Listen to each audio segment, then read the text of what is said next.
Welcome to Roopa's kitchen. ഇന്നത്തെ നമ്മുടെ special എന്തെന്ന് വെച്ചാൽ മട്ട അരി കൊണ്ട് ഇടിയപ്പമാണ് ഉണ്ടാക്കുന്നത്. നല്ല സോഫ്റ്റ് ആയിരിക്കും, നല്ല ടേസ്റ്റും ആയിരിക്കും, ഹെൽത്തി ആയിട്ടുള്ളതാണ്. നമ്മൾ ചമ്പാവരി എന്നൊക്കെ പറയില്ല, അതാണ്.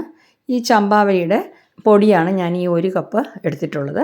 ഇത് ഞാൻ മെഷീനിൽ കൊടുത്ത് പൊടിച്ച് വറുത്ത് വാങ്ങിച്ചതാണ് കേട്ടോ. ഈ വറുത്ത പൊടിയേ ഇതിന് ഉപയോഗിക്കാവൂ, എങ്കിലേ ഇടിയപ്പം നല്ലതായിട്ട് കിട്ടത്തുള്ളൂ. നിങ്ങൾ വീട്ടിൽ പൊടിക്കുകയാണെന്നുണ്ടെങ്കിൽ മിക്സിയിൽ പൊടിച്ചിട്ട് വറുത്ത് വേണം ഈ ഇടിയപ്പത്തിന് വേണ്ടി എടുക്കാനായിട്ട്. ഓക്കെ, അപ്പോൾ മെഷീനിലാകുമ്പോൾ നല്ല രീതിയിൽ വറുത്ത് തന്നിട്ടുണ്ട്. ഇപ്പോൾ നമ്മൾ 1 കപ്പ് എടുത്തിട്ടുള്ളൂ. ഞാൻ 1 കപ്പ് വെള്ളം തിളപ്പിക്കാനായിട്ട് വെച്ചിട്ടുണ്ട്. നല്ല രീതിയിൽ തിളയ്ക്കുന്നു. ഫ്ലെയിം ഓഫ് ചെയ്യാം. ഈ വെള്ളം നമ്മൾ ആ മാവിൽ ചേർത്ത് കുഴച്ചാണ് ഇടിയപ്പം ഉണ്ടാക്കാൻ പോകുന്നത്. അപ്പം ഞാൻ ആ മാവ് ബൗളിലിട്ട് കൊടുക്കാം. അപ്പോൾ ഇതിൻ്റെ കൂടെ നമ്മൾ കുറച്ച് ഉപ്പും കൂടെ ചേർത്ത് കൊടുക്കണം. ഉപ്പ് ആവശ്യത്തിന് ചേർത്തോണേ. എന്നിട്ട് വെള്ളം കുറച്ചായിട്ട് ഒഴിച്ചിട്ട്, ആ തിളച്ച വെള്ളം ഉണ്ടല്ലോ, കുറച്ചായിട്ട് ഒഴിച്ചിട്ട് മിക്സ് ചെയ്യണം, കുഴയ്ക്കണം. നമ്മൾ ചപ്പാത്തി മാവ് കുഴയ്ക്കുമല്ലോ, ആ രീതിക്ക് ഒന്ന് കുഴച്ചെടുത്താൽ മതി. കൈകൊണ്ട് കുഴയ്ക്കല്ലേ, ചൂടുവെള്ളമാണ്. അതുകൊണ്ട് 1 സ്പൂൺ വെച്ചിട്ട് നല്ല രീതിയിൽ മിക്സ് ചെയ്തേക്കാം. വളരെ എളുപ്പമാണ് കേട്ടോ അത് ഉണ്ടാക്കാനായിട്ട്. സാധാരണ നമ്മൾ ഇടിയപ്പം ഉണ്ടാക്കുമല്ലോ, ആ മെത്തേഡൊക്കെ തന്നെ. പക്ഷേ ഇത് കുറച്ചുകൂടെ ഹെൽത്തി ആയിട്ടുള്ളതാണ്, നല്ല ടേസ്റ്റും ആയിട്ടുള്ളതാണ്. അപ്പം ഞാൻ കുറച്ചായിട്ട് വെള്ളം ഒഴിച്ച് അത് മിക്സ് ചെയ്യുന്നേ.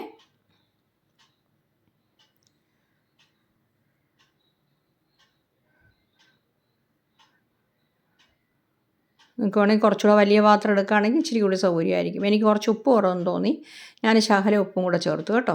ഇനി ബാക്കിയുള്ള കുറച്ച് വെള്ളമുണ്ട്, അതും കൂടെ ഞാനിത് ചേർക്കുന്നത്. ആ ഉപ്പിൻ്റെ പുറത്തൂടെ തന്നെ ഒഴിച്ചു കൊടുക്കുന്നു. എന്നുവെച്ചാൽ ഇല്ലെങ്കിൽ ഉപ്പ് അവിടെ കട്ടയായിട്ടിരിക്കും. അവിടെ ഉപ്പിൻ്റെ ടേസ്റ്റ് ആയിരിക്കും. അപ്പോൾ ആ ഉപ്പിൻ്റെ പുറത്തൂടെ ഞാൻ ബാക്കിയിരുന്ന വെള്ളവും കൂടെ ഒഴിച്ചു കൊടുത്തു. ഇനി നല്ല രീതിയിൽ ഒന്ന് മിക്സ് ചെയ്തേക്കാം. കുറച്ച് തണുത്ത് കിട്ടുകയാണെന്നുണ്ടെങ്കിൽ കൈ കൊണ്ട് തന്നെ നമുക്ക് കുഴയ്ക്കാം. കണ്ടോ, നല്ല രീതിയിൽ കുഴച്ചിട്ടുണ്ട്. ഇനിയിപ്പോൾ ഒരു സേവനാഴി എടുത്തിട്ട് ചെറിയ ദോരമുള്ള ചില്ലെടുത്തിട്ട് അതിൽ മാവിട്ട് കൊടുക്കാം.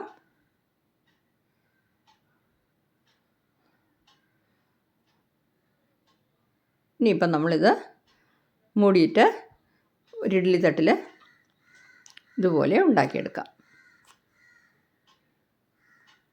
ചില സേവനാഴിയൊക്കെ ആണെങ്കിലേ പെട്ടെന്ന് തന്നെ പിഴിയാനായിട്ട് സൗകര്യം കാണും. ഇപ്പം നിങ്ങൾക്ക് ഇങ്ങനെ ചെയ്യുമ്പോൾ ഫ്ലോ ആയിട്ട് വീഴുന്നില്ല എന്നുണ്ടെങ്കിൽ ശകലം വെള്ളം കൂടെ ചേർത്ത് കുറച്ചുകൂടെ മയത്തിനങ്ങ് കുഴച്ചാൽ മതി കേട്ടോ. ഒരുപാട് വെള്ളമായി പോകരുത്, എങ്കിൽ ഇടിയപ്പം ശരിയാവത്തില്ല. ആവശ്യത്തിന് വെള്ളം മതി. പിന്നെ ഇങ്ങനെ പിഴിഞ്ഞെടുക്കാൻ ഒരുപാട് ബുദ്ധിമുട്ടാണ്, ഫ്ലോ ആയിട്ട് വീഴുന്നില്ല എന്നുണ്ടെങ്കിലുള്ള കാര്യമാണ് ഞാൻ പറഞ്ഞത്. ശകലം വെള്ളം 1 സ്പൂണോ 2 സ്പൂണോ വെള്ളം ചേർത്തിട്ട് ചെയ്യാം. ഇതിപ്പോൾ ഞാൻ തേങ്ങ ചേർത്തില്ല, നമുക്ക് വേണമെങ്കിൽ തേങ്ങ ചേർത്തും ഉണ്ടാക്കാം. അപ്പോൾ ബാക്കിയുള്ളത് എല്ലാത്തിലും ഞാൻ ഇതുപോലെ തന്നെ ചെയ്തേക്കാം.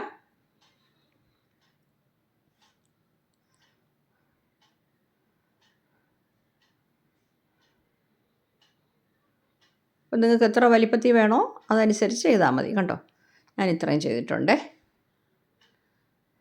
ഇനിയിപ്പോൾ ഇത് ഇഡ്ഡലി ഉണ്ടാക്കുന്ന പാത്രത്തിൽ ഞാൻ വെള്ളം വെച്ചിട്ടുണ്ട്. വെള്ളം തിളയ്ക്കുന്നു. ഇനിയിപ്പോൾ നമുക്ക് ഈ തട്ട് ഇതിൽ വെച്ച് കൊടുക്കാം. മൂടി വെച്ചിട്ട് ഒരു 10 മിനിറ്റ് മീഡിയം ഫ്ലെയിമിൽ വെച്ച് വേവിച്ചാൽ മതി. 10 മിനിറ്റ് ആകുമ്പോൾ തന്നെ അത് നല്ല പൂ പോലെ വെന്ത് കിട്ടിക്കോളും. ഇരിക്കട്ടെ. ഇപ്പോൾ വന്നിട്ട് ഒരു 10 മിനിറ്റ് ആയിട്ടുണ്ട്. നമുക്ക് പതുക്കെ തുറന്ന് നോക്കാം.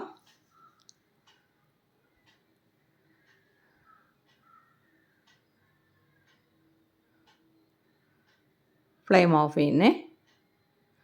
എന്നിട്ട് വേറെ പ്ലേറ്റിലോട്ട് മാറ്റാം. തണുത്തതിന് ശേഷം നമുക്ക് പ്ലേറ്റിലോട്ട് മാറ്റാം കേട്ടോ. ഇല്ലാന്നുണ്ടെങ്കിൽ അത് പൊടിഞ്ഞു പോകും, അത്രയ്ക്ക് സോഫ്റ്റാണ്. കുറച്ച് തണുക്കട്ടെ. അപ്പോൾ ശകലം തണുത്തിട്ടുണ്ട്. കണ്ടോ, കയ്യിലെടുക്കുമ്പോൾ തന്നെ അറിയാൻ പറ്റും, നല്ല പൂ പോലും ഉണ്ട് നമ്മുടെ ഇടിയപ്പം. അപ്പോൾ ഇതിൻ്റെ കൂടെ നിങ്ങൾക്ക് ഇഷ്ടമുള്ള കറി കൂട്ടിയും കഴിക്കാം, ഇല്ലെങ്കിൽ വെറും പിന്നെ പഞ്ചസാര ഉപയോഗിച്ച് കഴിക്കുന്നവരും ഉണ്ട്. തേങ്ങയും കൂടെ ചേർത്തുണ്ടാക്കുകയാണെങ്കിൽ പഞ്ചസാര ഒഴിച്ചും കഴിക്കാം. കണ്ടോ, സോഫ്റ്റായിട്ട് സൂപ്പറായിട്ട് കിട്ടിയിട്ടുണ്ട് നമ്മുടെ ഇടിയപ്പം.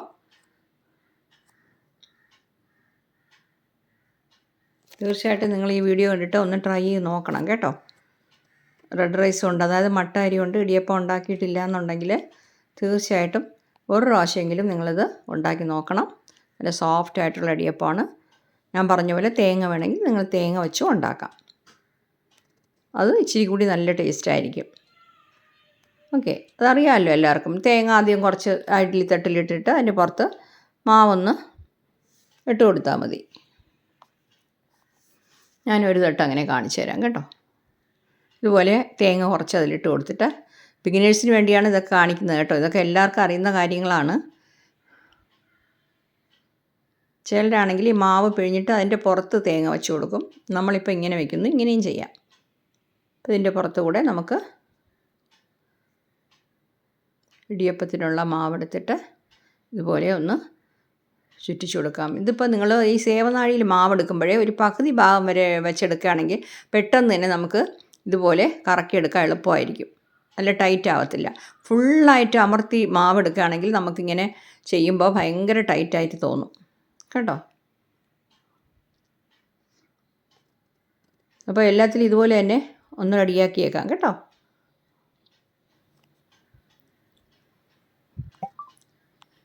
അപ്പോൾ ഞാൻ പറഞ്ഞ പോലെ ഈ മാവ് കുഴയ്ക്കുമ്പോൾ നിങ്ങൾ 1 സ്പൂൺ എണ്ണയും കൂടെ ചേർത്തിട്ട് കുഴയ്ക്കണം കേട്ടോ. അപ്പോൾ ഈ മാവ് നിന്നിട്ട് നമുക്കിങ്ങനെ പിഴിഞ്ഞെടുക്കുമ്പോൾ ഇടിയപ്പം ഉണ്ടാക്കുമ്പോൾ നല്ല സ്മൂത്തായിട്ട് വീണ് കിട്ടും. അതുപോലെ വറുത്ത മാവ് മാത്രമേ ഉപയോഗിക്കാവൂ. അത് രണ്ടും നിങ്ങൾ ശ്രദ്ധിച്ചാൽ മതി ഇടിയപ്പം ഉണ്ടാക്കാനായിട്ട്. അതായത് റെഡ് റൈസ് ഇടിയപ്പത്തിന്. കണ്ടോ, എല്ലാത്തിലും ഞാൻ റെഡിയാക്കിയിട്ടുണ്ട്. ഇതും കൂടെ അതുപോലെ തന്നെ വേവിച്ചെടുക്കാം. അപ്പം ഞാനിതും അതുപോലെ വേവിച്ചെടുത്തിട്ടുണ്ട്. കണ്ടോ, തേങ്ങ വെച്ചപ്പോൾ ഇച്ചിരി കൂടെ കാണാനും കൊള്ളാം, ടേസ്റ്റും ആയിരിക്കും കേട്ടോ. ഓർഗാനിക് ഷുഗറൊക്കെ വാങ്ങിക്കാൻ കിട്ടും, അത് വേണമെങ്കിൽ വാങ്ങിച്ചും ഈ തേങ്ങയും അതും കൂടെ മാത്രം വെച്ച് കഴിച്ചാലും നല്ല ടേസ്റ്റായിരിക്കും. അപ്പം നമ്മുടെ ഹെൽത്തി ആയിട്ടുള്ള ഇടിയപ്പം സൂപ്പറായിട്ട് റെഡി ആയിട്ടുണ്ട് കേട്ടോ. തീർച്ചയായിട്ടും നിങ്ങളൊന്ന് ട്രൈ ചെയ്ത് നോക്കണേ. അപ്പോൾ ഇതിൻ്റെ കൂടെ നിങ്ങൾക്ക് ഇഷ്ടമുള്ള കറി ഏത് കൂട്ടി വേണമെങ്കിലും നിങ്ങൾക്ക് കഴിക്കാം. ചിലരാണെങ്കിൽ തേങ്ങാപ്പാലൊക്കെ ചേർത്ത് കഴിക്കും, അതും നല്ലതാണ്. തേങ്ങാപ്പാൽ വച്ചിട്ട് കഴിക്കുന്നത് നമ്മുടെ ഹെൽത്തിന് വളരെ നല്ല കാര്യമാണ്. അപ്പം നമ്മുടെ പഞ്ഞി പോലത്തെ ഇടിയപ്പം പെട്ടെന്ന് തന്നെ നമ്മൾ തയ്യാറാക്കി. ഇപ്പോൾ ചമ്പാവരി റേഷനിലൊക്കെ കൂടുതൽ കിട്ടുമ്പോഴേ നമുക്ക് കൺഫ്യൂഷനായിരിക്കും അതെങ്ങനെ തീർക്കണമെന്നുള്ളത്.